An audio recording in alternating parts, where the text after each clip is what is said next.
teny fiainana.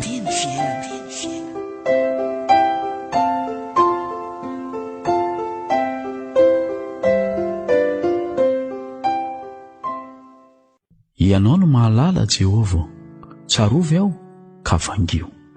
Amen. Jeremia 5:10.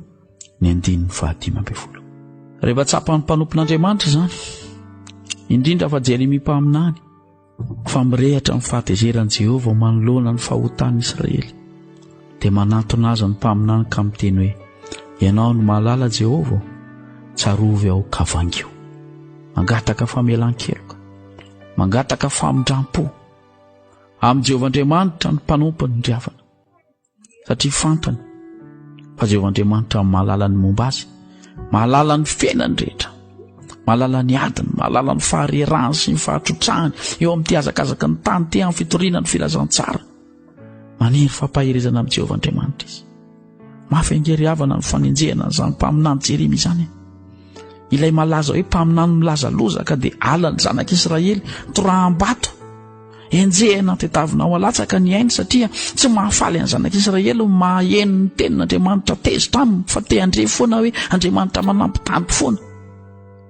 Ka dia enjehany Jeremia, mangataka hery avy amin'ny tompony mpanompon'Andriamanitra ry havana eto: ianao no mahalala Jehovah, tsarovy aho ka vangio. Ho aso ho anao koa izany tenin'Andriamanitra izany ry havana.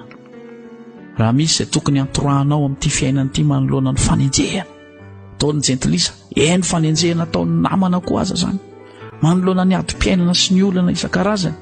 Rehefa hitanao fa tena sempotra ao anatin'ny ranomasombe ianao, dia atsovo ny anaran'i Jehovah. Ambarao aminy hoe ianao no mahalala ny fiainako Jehovah.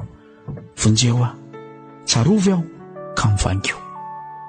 Ry havana, ny olona miantso ny anaran'i Jehovah Andriamanitra isan'andro dia tsaroan'Andriamanitra. Tsaroany ireny mpanompony ireny izay mitaraina amin'ny andro manalina, izay miantso ny anarany andro manalina, tena mamangy azy izy. Atsoa ny anaran'i Jehovah ry havana. Voaka ny tokantrano iray ianao androany, aza manadiny miantso ny anaran'Andriamanitra, mba hamangy anao, mba hatsiaro anao. Hafa izany hoe tsaroan'i Jehovah sy vangian'Andriamanitra izany ny fiainana.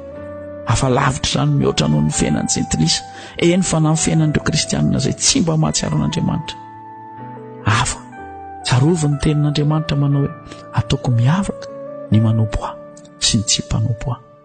Ny olona manompo an'i Jehovah Andriamanitra ka miantso ny anarany isan'andro dia ataon'i Jehovah miavaka, tsy hoe miavaka amin'ny harem-be, fa miavaka amin'ny fiadanam-po, fiadanam-panahy.